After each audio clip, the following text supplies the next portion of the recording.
Welcome to Akhand Vidyashram, the first institute of impeccable wisdom.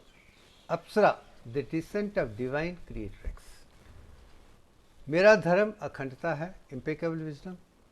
मेरा अनमोल आविष्कार, greatest discovery, दिव्यांक है, जिसके आधार पर सारी परफेक्ट चीज़ें, संपूर्ण चीज़ें, अखंड चीज़ें बनी हैं. अब इसी चीज़ को हम समझाने की कोशिश करेंगे. सागर मंथन पे हम बात कर रहे हैं. समुद्र मंथन, चर्निंग अ प्राइमरी इक्वेशंस.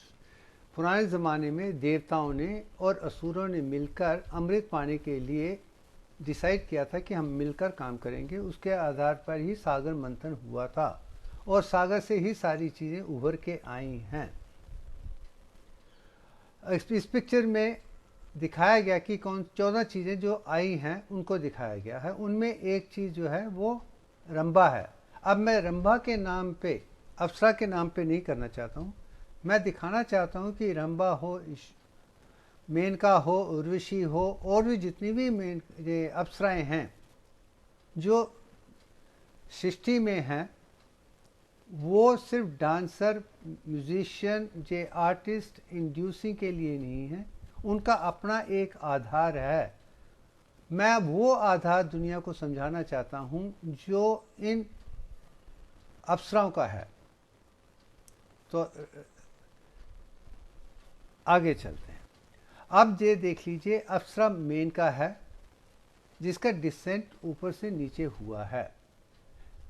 देवी देवताओं ने मेनका को भारत में भेजा था ताकि महर्षि वशिष्ठ जो तपस्या करके इतनी ताकत इकट्ठी कर रहे थे कि उन्होंने सारे ब्रह्मांड को अपने मुट्ठी में ले लिया था. अब उनको आगे ना बढ़ने के लिए, जब उनकी तपस्या रुकने के लिए कहा जाता है कि अप्सरा मेनका को भेजा गया था और वो ऊपर से नीचे यहाँ पे आई हैं. अब सवाल ये पैदा होता है कि मेनका को महर्षि वशिष्ठ को आगे बढ़ने से रोकने के लिए भेजा गया था एज ए डांसर, सेड्यूसर और अदरवाइज, या इसके पीछे कोई और मोल था. मैं वो मोल दुनिया के सामने पेश करना चाहता हूँ जो शायद आज तक किसी ने भी ना सोचा हो, ना समझा हो, ना जाना हो, ना पहचाना हो, ना समझाने की कोई भी कोशिश की है. मेरा मानना है मेनका अपने आप में एक जननी है जो महर्षि वशिष्ठ के साथ मिलकर भारत का आगे निर्माण करना चाहती हैं, जो करना चाहती हैं. और जैसे महर्षि वशिष्ठ अपने आप में महान थे, शायद उनको कहीं ना कहीं वो शक्ति ज़मीन पे नहीं मिली थी जिसके आधार पे वो आगे भारत को ले जाएं. तो उस एंगल से, उस दृष्टि से इस विषय पे हम वर्णन करेंगे.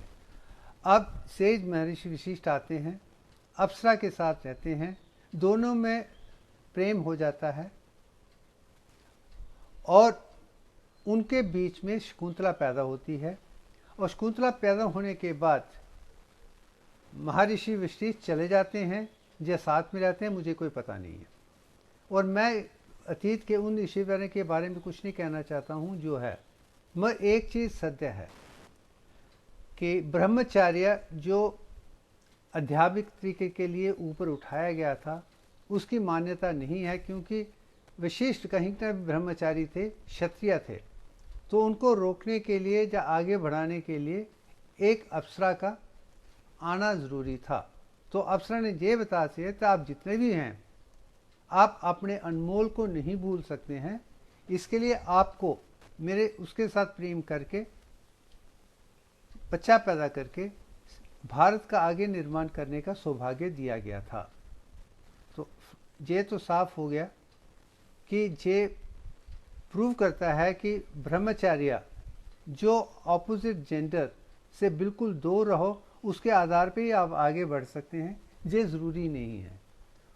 और ब्रह्म ऋषि वशिष्ठ थे, वो शादीशुदा थे और उनको दूसरे नहीं भेजा क्योंकि वो शादीशुदा थे, मगर वशिष्ठ नहीं थे.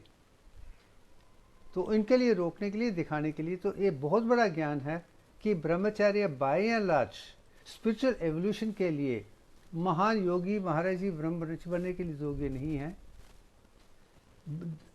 धरती पे मनुष्य और पुरुष और स्त्री का जब दोनों का मिलन होता है, नर नारी होती है, तो ही आगे कल्याण हो सकता है। ये विषय स्पीच में बड़ी साफ सुथरी से निकलता है। अब आगे आप देख लीजिए, मेनका है, उनकी बेटी शकुंतला है, वो भी खूबसूरत है। दोनों को दिखाया गया है कि दोनों में कितना संबंध है, प्रेम है, समझते हैं, समझाते हैं। ये भी अपनी कहानी का दूसरा पक्ष बहुत इंपॉर्टेंट तीसरा पक्ष बन जाता है। उसके बाद देखते हैं कि शकुंतला का दुष्यंत के साथ, या दुष्यंत राजा दुष्यंत का शकुंतला से के साथ प्रेम हो जाता है, वो दोनों मिल जाते हैं, शादी होती है और उनके उत्पादन से भरत पैदा होता है। मगर वो भी कहीं ना कहीं उन्हें छोड़ के चले जाते हैं। आप ये देखिए, शकुंतला अकेले ही भरत को ट्रेनिंग दे रही है। अब इस विषय में आप देखिए कि धनुष बाण की ट्रेनिंग दी जा रही है और किसी चीज़ से नहीं है। जिस समय तक उसे धनुष बाण के साथ राजयोग के साथ जुड़ना है, वो ब्राह्मण नहीं है, राजयोग के साथ है। ये पूरी परंपरा राजयोगिक है। विशिष्ट भी राजयोगी थे, सॉरी विश्वामित्र राजयोगी थे, और शकुंतला भी राजयोगी बन जाती है। दुष्यंत भी राजयोगी हैं, उनका बेटा भी राजयोग में ही है। ये राजयोग की कहानी है जो आगे चलने वाली है। अब इसके आगे चलते हैं। ये भारत, अखंड भारत का नक्शा है। अगर इसे आप देखें तो ये वो दुनिया का हिस्सा है जहाँ पे ज्ञान, अज्ञान, ज्ञान, विज्ञान, प्रज्ञान और अखंडता की ही बातें हुई हैं। जहाँ के ऋषि महर्षि ब्रह्मऋषि जो ब्राह्मण थे, उन्होंने ही दुनिया को डिवाइन मैथमेटिक्स दिया था। उसकी शुरुआत भी जहाँ से हुई थी और आगे भी यहाँ पे लेके गए हैं। तो अखंड भारत का नाम भी भरत के साथ ही जुड़ा हुआ है, जो शकुंतला का बेटा है, जो मेनका की बेटी है और विश्वामित्र की संतान है। आप देख लीजिए, राजस्व परंपरा के हिसाब से ही भारत को बनाया गया कि इसे दुनिया में हर तरीके से रूल करना है, आगे चलना है। ब्राह्मणों ने ज्ञान दिया है और राजा ने इसको बहुत बढ़िया धरती बनाकर दुनिया का स्वर्ग बना दिया था। उसे हम सोने की चिड़िया भी कहते थे। हजारों साल पहले भारत की जो जीडीपी थी, जो क्षमता थी, जो दुनिया की सबसे बेहतर थी, क्योंकि ये भूमि ही उपजाऊ है, हर चीज़ अच्छा था, यहाँ पे हर चीज़ मिलती है। 6 के 6 मौसम के आधार भी आप देख सकते हैं। ऐसी कोई चीज़ नहीं है जो भारत में नहीं है। यहाँ की पानी भी ज़्यादा है, भूमि भी अच्छी है, सब कुछ अच्छा होने के कारण इसे दुनिया की का क्या कहें कि मार्गदर्शन करना या सिखाना या विश्वगुरु बनना बहुत ज़रूरी था। पहले भी था, आज भी है और कल भी होने वाला है, ताकि हम अपनी परंपराओं को उस तरीके से बना के रखेंगे, समझेंगे, आगे चलेंगे। तो इस आधार पे ये कहा, अब की कहानी के आधार पे मैं इसे रिपीट करना चाहता हूँ, दिखाना चाहता हूँ कि विश्वामित्र जी बहुत बन गए थे, सृष्टि का निर्माण कर रहे थे और ऐसी कोई चीज़ नहीं थी जिसको उन्होंने नहीं किया था। और कहा जाता है कि गायत्री मंत्र को भी विश्वामित्र जी ने नहीं दिया था, मगर वो राजसिक थे, मगर उन्होंने ब्रह्मचर्य का पालन शुरू किया था, उनको रोकने के लिए कि आप राजसी हैं तो राज परंपरा में आपका वो होना चाहिए। ये रामायण टाइम की कहानी है और उसके बाद ही ये शन के फिर महाभारत टाइम पे आ जाती है। तो ब्रह्मचर्य ज़रूरी नहीं है, पति पत्नी का होना ज़रूरी है, फिर सृष्टि का निर्माण हो सकता है। और सनातन धर्म में 3 चीज़ें मानी गई हैं। भूमि ऋण, जिसके आधार में अखंड भारत की जो भूमि है, इसकी परंपरा बचा के रखना हमारा धर्म है। दूसरी पितृधर्म है कि हर इंसान को बच्चे पैदा करने चाहिए ताकि वो आगे चले, ये उसकी कहानी है। और तीसरा जो है ज्ञान योग का है, क्योंकि कुदरत ने हमें इतना ज्ञान दिया, हमें समझना है, उसे आगे ले जाना है। ये तीसरा दिन है। जो इंसान भूमि की भी पूजा करता है, पितरों की भी पूजा करके शादी करके बच्चे पैदा करता है, और तीसरा इतना ज्ञानी होता है कि पूरी दुनिया का सृष्टि का ज्ञान उसके पास है, फिर वो ज्ञान मैथमेटिक्स हो, फिजिक्स हो, केमिस्ट्री हो, मेडिकल साइंसेस हो, 64 कला, ऑल द 64 कला का आर्ट सीखने के बाद ब्राह्मण बनकर क्षत्रिय युद्ध करके भारत का निर्माण करता है, वही अपने आप को संपूर्ण सनातनी कह सकता है। तो उस तरीके से इस कहानी का पितृलोक, भूमिलोक और देवलोक तीनों के साथ जुड़ा हुआ है। अब मैं आपको एक अलग पहलू दिखाना चाहता हूं जो मुझे लगता है कि कुदरत की देन थी। ये पिक्चर मैंने 1992 आज से 32 साल पहले बनाई थी और इसमें मैंने दिखाया था कि शिव और शक्ति का जो संबंध शिव शक्ति का है, उसमें शक्ति का चेहरा दिखाया गया है और इसकी रेशो जो है वो दिव्यांग के आधार पे है। शक्ता जो कोर है वो 38.1966% है और 61.8034% है। अगर कोर शक्ता है तो डायनेमिक फोर्स शक्ति है और शक्ति और शक्ता जब मिल जाते हैं तो ही हम सृष्टि को आगे ले जा सकते हैं, ज्ञान को आगे ले जा सकते हैं, भूमि को देख सकते हैं, निर्गुण निरंकार ब्राह्मण को समझ सकते हैं। तो शादी करना, बच्चे पैदा करना या आगे बढ़ना ये हकीकत में ज़रूरी है, आवश्यक है, ताकि आपको पहचाना जाए कि आप अपनी परंपरा को कितना समझते हैं। जो भी है मेरे हिसाब से है और मेरी सोच के हिसाब से है। अब दुनिया से क्या समझती है मुझे उससे लेना देना नहीं है। अब इस पिक्चर के आधार पे एक चीज़ मुझे समझ आई, वो शायद इसलिए क्योंकि मैं शक्ति को मान्यता देता हूँ, अप्सराओं को समझता हूँ, कुदरत की औरतों को समझता हूँ, क्रिएट्रेस को समझता हूँ, जननी को समझता हूँ। और जो जननी को समझ लेगा उसकी मान्यता करेगा और उसकी हर किस्म की सेवा करके, भावना करके उसको संभोग देगा, फिर ही जाके वो बना पाएगी। वो शायद कोई भी इंसान आज तक नहीं बना सकता है। अब आज भी कहते हैं कि सारे ग्रंथों को, चाहे वो वेद हैं, उपनिषद हैं, ये हैं, वो हैं, सब मर्दों ने लिखे हैं, औरतों ने नहीं लिखे हैं। मेरा मानना है अगर औरत ना होती तो ये मर्द भी ना होते। अगर ये औरत ने ही उनको जन्म दिया है, उनको पढ़ाया है, लिखाया है, इस मान्यता का हम आस्ते नहीं छोड़ सकते हैं। मैं आज भी समझता हूँ माँ है, बहन है, बेटी है, बीवी है, ये जितना पूरी दुनिया है, सब हम एक ही रिश्ते में जुड़े हुए हैं। एक शादी, बाकी सारी अपनी माँ की तरह समझिए, बहन की समझते हैं, बेटी की समझते हैं, कैसे समझते हैं चलते, मगर उनकी दीक्षा करना, ध्यान करना हमारा आवश्यक है। वही चीज़ मैं बताने की कोशिश कर रहा हूँ, क्योंकि मुझे औरतों, मैंने जो भी सीखा है उसका 61.8% चीज़ें मैंने औरतों से ही सीखी हैं। उसमें मेरी माँ भी है, मेरी बहनें भी हैं, मेरी अडॉप्टेड बहनें भी हैं, मेरी क्लासमेट्स भी हैं, मेरे स्टूडेंट्स भी हैं, मेरे दूसरे रिसर्च स्कॉलर्स भी हैं, हर। मगर जो ज्ञान मुझे डांसर की तरफ से हो या सिंगिंग की तरफ से हो, म्यूज़िक आर्ट में हो, वो सारे के सारे चीज़ें मैंने औरतों से ही सीखी हैं, स्त्रियों से ही सीखी हैं। तो मेरे लिए आज जो मैं दिव्यांग को देख रहा हूँ, जो चीज़ें बना रहा हूँ, उसका आधार मुझसे ज़्यादा उन सब औरतों का है जिन्होंने मुझे सिखाया है। वो प्रेम के साथ सिखाया है, मुझे सब जानने का मौका दिया है, पहचानने का मौका दिया है। वो समझकर ही मैं वहाँ पर पहुँच के ये सब कर पाया हूँ। ये भी एक खूबी है। और मैंने क्या किया है, क्या पाया है, ऐसी दुनिया को कौन सी चीज़ दी है जो आज तक इतिहास में किसी ने नहीं दी है।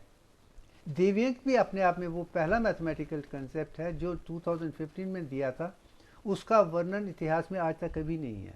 मगर डिवाइन मैथमेटिक्स के हिसाब से 22/21 का आधार है, विष्णु के 10 अवतारों का अवतार है, मत शिव जी के 5 अक्षरों का या पंचभूतों का मैथमेटिकल नंबर किसी ने नहीं जाना था, किसी ने नहीं पहचाना था। उसको देखकर दिव्यांग रेक्टेंगल में बदल के, दिव्यांग में बदल के, दिव्यांग रेशो में बदल के, दिव्यांग इन्फिनिटी में बदलने का जो सौभाग्य मुझे मिला है, वो ही मैं समझाने की कोशिश कर रहा हूँ। और इस आधार पे बचपन से लेकर आज तक मैंने हर औरत की इज्जत की है और उनसे, उनकी कला के बारे में सीखकर, जानकर ही मैं दुनिया के सामने पेश कर रहा हूँ। मेरे लिए माता कभी भी वर्शिपेबल थी, माननीय थी, पूजनीय थी, पहले भी थी, आज भी है, कल भी रहेगी। मैं आज भी माता वैष्णो देवी को, गायत्री को, अदिति को, आदि पराशक्ति को, सरस्वती को, महालक्ष्मी, महाकाली, सारी देवी देवताओं को ही अपनी माँ मानता हूँ।